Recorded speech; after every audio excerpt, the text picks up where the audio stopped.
hello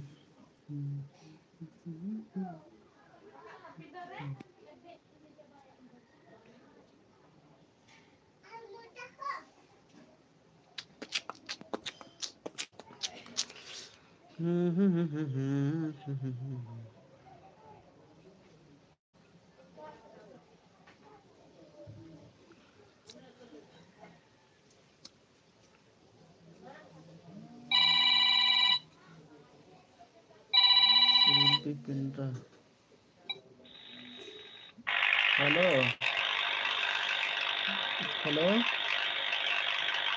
hello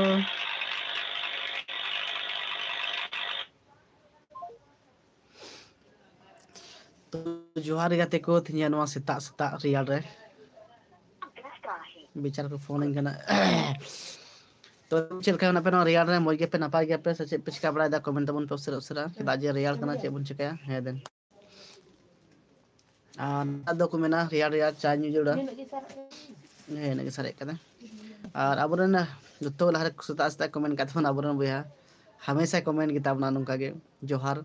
मलीबुरु blog ओका जोहार गे दादा का तबना अच्छा पे नसे आते को फोन है कना हेलो हेलो है दो ना ओका ना या बता रे ओड़ा रे हां ये से को मेता मी घड़ी हा ये ते इदी चुमया हय ओकाते चुना खबे हो है ठीक है दो ले का दा ये हो ने लगी से पर का से दिया है हां है इदी भई मेने कान थे एकदम फोन के दम है मा दो जम बड़ा कते से तीरे केना जम बड़ा कते है जम बड़ा कते है मा 8 बजे आदो ओना दिन का पेन ले ये है नो ये बात के हो उन लोग के बन है वह अच्छा है अच्छा कोई दिक्कत बांग ना कदे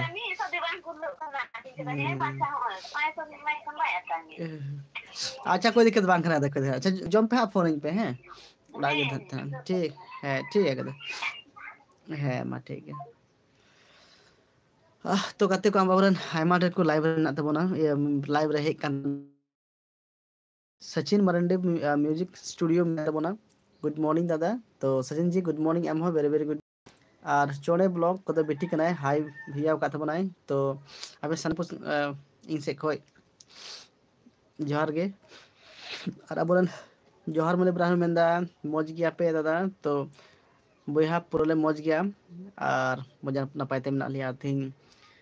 चे को मता कना रियाल कांते दुड़ुब कान भितरी रे और आपे साथे गामरा को रुमटो कदा और आपे के चल का मेना पिया और बिटिया रे मेन कदा गुड मॉर्निंग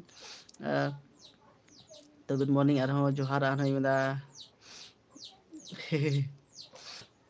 चलो ठीक है मौज के तंदबन में और अब ना हो जोहार यार मलेबुरी को मन का तबना दादा कमी कमी तो कमी चेक कना तो हुड़ू गे सीजन कना नोते तो हुड़ू कट को गे बड़ायदा और हुड़ू गे रे मेना कुआ अदो थोड़ा गन गाड़ी मेना तबन ते मानते नोते इदी बड़ा हुकना तो ना को फोन लेदा बोले से इदी ना कना आदमी ठीक गया तो अब बिटिया मन कदा कैसे हो आप लोग भैया तो पूरा ये तो ठीक गया ले दो नपायते जो तोड़े मना लिया आपे के चलेका आप लोग कितने ठंड है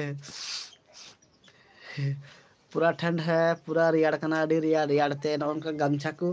तारिन चलावना 2 बजे रे चलावना थोड़ा जरूरत है कना सर ओड़ा सिंह कब से ओंडे सिंह कम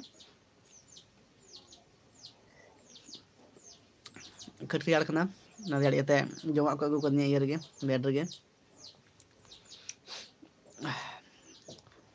और हुड़ू गे मुना बड़ा हुआ मिगड़ी बाद हाँ टाइम हुई ठीक करा और अब किरण मुर्मू मेंदा गुड मॉर्निंग भैया सोनपुर कराम मेला हिजू में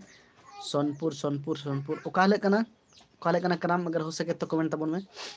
पासे इन